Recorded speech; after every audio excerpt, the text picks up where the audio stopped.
मुफती साहब आपने social media पे देखा होगा, न्यूज़ में देखा होगा कि गज़ा की इमदाद के लिए एक ग्लोबल स्मूथ फ्लोटिला के नाम से एक बहरी जहाज़ों का एक काफ़िला जो है वो जा रहा है और वो कह रहे हैं कि हम इसराइल का हिसार जो है वो तोड़ेंगे। इसमें हमारे पाकिस्तान से साबिक सेनेटर जो मुश्ताक अहमद खान साहब, पीर मज़हर सईद साहब और उनके रफ़ाक़ा शामिल हैं।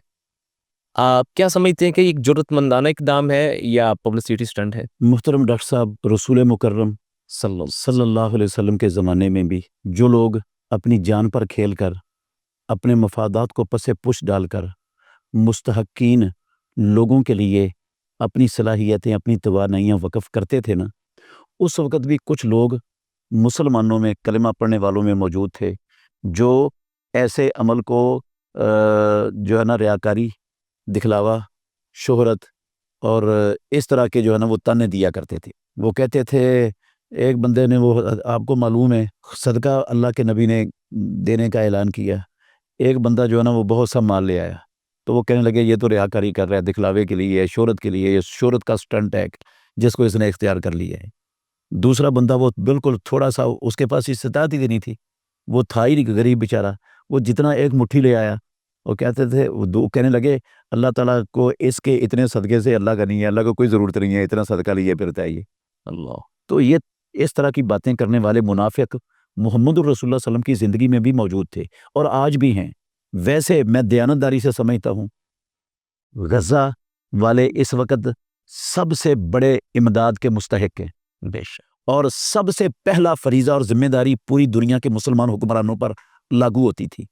तो ये मुसलमान हुक्मरानों ने ये किरदार अदा नहीं किया और मुसलमान हुक्मरानों के बाद ये ज़िम्मेदारी मुसलमान उम्मत पर अदा होती थी। मुसलमान उम्मत भी इसमें कोई किरदार अदा करने के लिए तैयार नज़र नहीं आती, या कर पा नहीं रही, नज़र भी नहीं आती। नज़र भी नहीं आती। कर पा भी नहीं रही। कोई चंद लोग होंगे जो करना चाहते हैं लेकिन कर पा नहीं रहे।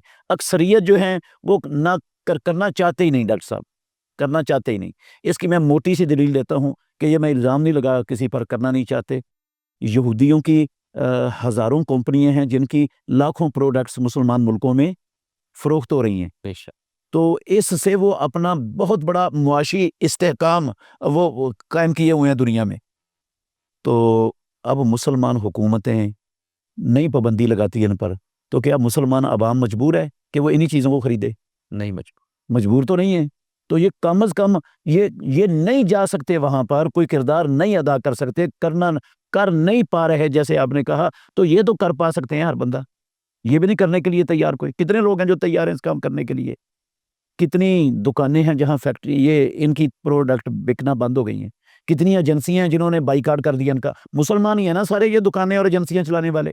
तो ये इसलिए मैं समझता हूँ मुसलमान उम्मत ने कोई किरदार अदा नहीं किया।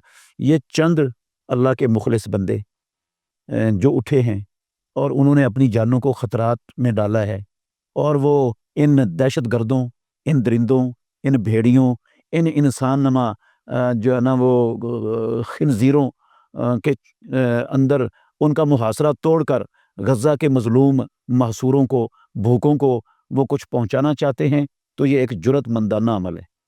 सारी उम्मत को ये वाला किरदार अदा करना चाहिए था, खड़े होना चाहिए था इसके लिए। अब जो थोड़े से लोग खड़े हो गए हैं, उन पर ताना शुरू कर दिया लोगों ने कि ये तो शोहरत का स्टंट लेकर आए हैं, ये तो शोहरत के लिए हैं, ये तो दिखलावे के लिए हैं। इन्ना लिल्लाहि व इन्ना इलैहि राजिऊन। ये मुनाफिकीन का किरदार अदा करने वाले हमेशा रहे हैं और मुसलमानों को ये ज़ेब नहीं देता डॉक्टर साहब ये मुनाफिकीन का किरदार। अगर नहीं जा सकते तो कम अज़ कम उनकी तायीद करनी चाहिए, उनके लिए दुआएँ करते रहना चाहिए हर वक़्त कि अल्लाह उनकी हिफाज़त फरमा। उनको जिस मिशन के लिए निकले हैं गज़ा के उन मज़लूमों को, भूखों को मदद पहुँचाने के लिए, तो उनको उसमें कामयाब कर। बेशक। कुछ भी नहीं कर सकते थे तो तनकीद की बजाय कम अज़ कम उनके लिए दुआई करनी चाहिए। जी, मुफ्ती साहब आपने फरमाया कि उनकी तायीद करते।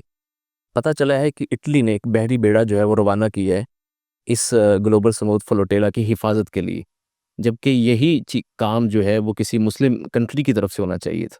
जी, बिल्कुल डॉक्टर साहब, ये जो ग्लोबल स्मूथ फ्लोटिला है ना, इसमें जो लोग शरीक हैं ना, जो मदद पहुँचाना चाहते हैं, आप हैरान होंगे अक्सरियत उनकी गैर मुस्लिमों की है। जी, बेशक। मुसलमान तो थोड़े हैं थोड़े हैं। और ज़्यादा उनमें 60% या उससे भी ज़्यादा जो हैं वो गैर मुस्लिम लोग हैं। बेशक। उनके अंदर इंसानियत है। तो इसका मतलब है कि جن لوگوں کے اندر انسانیت ہے نا وہ غیر مسلم ہونے کے باوجود بھی اس ظلم کے خلاف کھڑے ہیں اور اپنا کردار ادا کرنے کے لیے تیار ہیں، اور جو مسلمان کردار ادا کرنے کے لیے تیار نہیں ہیں وہ الٹا کردار ادا کرنے کی بجائے مذاق اڑاتے ہیں، طعن و تشنیع کرتے ہیں اور جملے اور الفاظ کستے ہیں۔ میں تو سمجھتا ہوں ان کے اندر انسانیت مر چکی ہے، اگر ان کے اندر انسانیت زندہ ہوتی تو یہ کردار ان کا نہ ہوتا۔ تو مفتی صاحب یہ ملکی لیول پہ یا کوئی تنظیمی لیول پہ ہم نے دیکھا ہے کہ پاکستان سے اس طرح کی کوئی موومنٹ نہیں شروع ہوئی غزہ کے لیے، تو اس میں آپ کیا دیکھتے ہیں؟ کوئی حکومت جبر شامل ہے یا کوئی پابندیوں کا سامنا ہے یا ویسے ہی ہم بے حس ہو چکے ہیں؟ ڈاکٹر صاحب سارے ہی جانتے ہیں کہ اگر کوئی فلسطینیوں کے حق میں مظاہرہ کرنے کے لیے کھڑا ہوتا ہے تو ہماری جو ہے نا وہ پولیس والے اس پر ڈنڈے برساتے ہیں، اس کو مارتے ہیں، پیٹتے ہیں، اس پر پرچہ کر کے اس کو اندر کر دیتے ہیں۔ تو یہ تو جو ہے نا اللہ ہدایت دے ہمارے حکمرانوں کو اپنی ذمہ داری سمجھنے اور اپنا کردار سمجھنے کی ادا کرنے کی اللہ ان کو توفیق عطا فرمائے۔ اگر نہیں ان کو ایسی توفیق ملنے والی اللہ کو پتہ ہے تو پھر ہم دعا کرتے ہیں اللہ ان سے ہماری جان چھڑا دے، ہمارے ملک کی جان چھڑا دے، اور ایسے لوگ دے دے جو ساری امت مسلمہ کے درد کو اپنا درد سمجھنے والے ہوں، اور جو صرف اپنے مفاد کے لیے نہیں، اپنی ذات کے لیے نہیں، جو ساری امت کے لیے تڑپنے والے ہوں۔ اللہ ایسے ہمیں حکمران عطا فرما دے۔ آمین۔